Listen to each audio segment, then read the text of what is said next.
السلام علیکم ورحمۃ اللہ وبرکاتہ دوستو، امید ہے کہ آپ سب خیریت سے ہوں گے۔ آج کے سعودی نامہ میں 2 سے 3 اہم ٹاپک آپ دوستوں کے ساتھ شیئر کریں گے۔ سب سے پہلے تو خوشخبری والا ٹاپک ہے، خادم الحرمین الشریفین نے جیل سے کچھ لوگوں کو رہائی رمضان المبارک کے حوالے سے کا حکم دیا ہے۔ اس ٹاپک پر بات کریں گے۔ اس کے علاوہ قانونی طور پر جو لوگ یہاں پر مقیم ہیں اور ان کے جو مرافقین لوگ ہیں، اس حوالے سے بھی ایک خبر ہے، وہ بھی آپ دوستوں کے ساتھ شیئر کروں گا۔ اور لاسٹ میں اس ہفتے میں کتنے غیر ملکی گرفتار ہو چکے ہیں، وہ بھی آپ دوستوں کے ساتھ اس ویڈیو میں ضرور جو ہے نا وہ ڈسکس کروں گا۔ تو آتے اپنے پہلے ٹاپک کے طرف۔ خادم الحرمین الشریفین حفظہ اللہ کے حکم پر سعودی عرب سے کہ اس جیلوں سے ان لوگوں کی رہائی کا حکم دیا گیا ہے جو جو مطلب کچھ پیسوں میں لین دین کے پیسوں میں وہ جیل میں ہیں، مطلب وہ ان پہ کچھ جرمانے ہیں یا جو بھی ہے جرمانے ہیں ان پہ، تو ان کے رہائی، چھوٹے موٹے جرمانے ہیں، ان کے رہائی کا حکم دیا گیا ہے۔ اور یہ پیسے خادم الحرمین شریفین کے فنڈ سے ادا کیا جائے گا، اور یہ بھی بتایا گیا کہ ان کو جلد از جلد رہا کیا جائے تاکہ وہ اپنے رمضان اپنے پیاروں کے ساتھ گزار سکے۔ تو جزاک اللہ خیر خادم الحرمین شریفین حفظ اللہ۔ یہاں آپ کو پتہ ہے کہ کوشش کرتے ہیں سعودی حکومت، سعودی عرب کے لوگ کہ وہ رمضان المبارک میں جتنا ہو سکے وہ خیر کے کام کرے، کیونکہ میں اکثر میرا خود رمضان المبارک میں میرا ڈیوٹی رہتا ہے سعودی لوگ سے، تو مجھے پتہ ہے کہ کتنے خیر کے کام یہ لوگ کرتے ہیں۔ آتے ہیں اپنے دوسرے ٹاپک کے طرف۔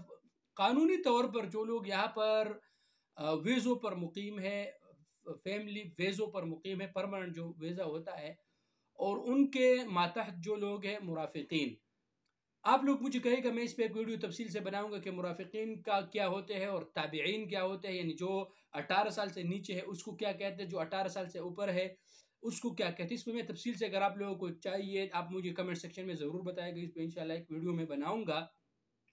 لیکن فی الحال آپ دوستوں کو مختصراً یہاں بتاتا ہوں کہ مرافقین کے لیے سعودی وزارت الموارد البشریہ نے سعودی مجلس شورا کے حکم پر ان کو اجازت دیا ہے کہ وہ یہاں پر کام کر سکتے ہیں، یعنی قانونی طور پر جو لوگ یہاں کا مقیم ہے، ان کا اقامہ ویلڈ ہے، حروب وغیرہ نہیں ہے، اور ان کے جو مرافقین ہیں وہ یہاں پر ابھی کام کر سکیں گے انشاءاللہ۔ اگر آپ دوستوں کو اس پہ ویڈیو چاہیے تو آپ مجھے ضرور کمنٹ سیکشن میں بتا دیجیے گا کہ تابعین کیا ہے اور مرافقین کیا ہے، اس میں فرق کیا ہے۔ اس پر ضرور انشاءاللہ آپ دوستوں کے ساتھ میں ویڈیو بناؤں گا اور آپ دوستوں کے ساتھ شیئر کروں گا۔ آتے ہیں لاسٹ ٹاپک کے طرف۔ اس ہفتے میں 16,649 لوگوں کو گرفتار کیا گیا ہے۔ سعودی امن العامہ نے رپورٹ جاری کیا ہے، اس ہفتے میں 16,649 لوگ گرفتار ہو چکے ہیں۔ اس لیے اگر آپ سعودی عرب میں مقیم ہیں اور آپ اللیگل ہے تو جلد از جلد کوشش کریں کہ آپ لیگل ہو جائے۔ اگر آپ کا اقامہ ٹھیک نہیں تو اپنے اقامے کو ٹھیک کر لیں۔ اگر آپ کا مہینہ بڑا ہے اور آپ کا حروب ہے تو آپ کے پاس بہت زبردست موقع ہے، آپ تنازل کریں، ٹرانسفر لیں، اپنا حروب ختم کریں۔ اس حوالے سے آپ دوستوں کو اگر کوئی بھی فردی مؤسسات میں کوئی بھی دوست تنازل کروانا چاہتے ہیں تو ہم سے ضرور رابطہ کر سکتے ہیں، ہم آپ کی مدد کریں گے، آپ کا تنازل کروائیں گے، لیگل جتنا بھی ہو سکے آپ دوستوں کے مدد کریں گے۔ کیونکہ دیکھیں ایک ہفتے میں 16,649 لوگ گرفتار ہو چکے ہیں، تو اس لیے آپ اپنے آپ کو جو ہے نا قانونی بنائے۔ اور اگر آپ سعودی عرب میں مقیم ہے تو ہمیشہ کوشش کریں کہ آپ قانون کے مطابق رہے، آپ کا اقامہ ویلڈ ہو، سب کچھ آپ کا قانون کے مطابق ہو، سب کچھ آپ کا ویلڈ ہو، تاکہ جو آپ کو کوئی مسائل اور مشکلات نہ ہوں۔ تو یہ تھی دوستو آج کے کچھ سعودی نامہ جو آپ دوستوں کے ساتھ شیئر کیا۔ امید ہے کہ آپ دوستوں کو ویڈیو پسند آیا ہوگا۔ اس طرح کے ویڈیوز کے لیے میرے یوٹیوب چینل کو ضرور سبسکرائب کر لیں، اور یار فیس بک پیج کو ضرور لائک کریں، اور ویڈیو کو بھی لائک کریں، اور ویڈیو کو ضرور دوستوں کے ساتھ شیئر کیجیے۔ شکریہ، اور دعاؤں میں ضرور یاد رکھیے۔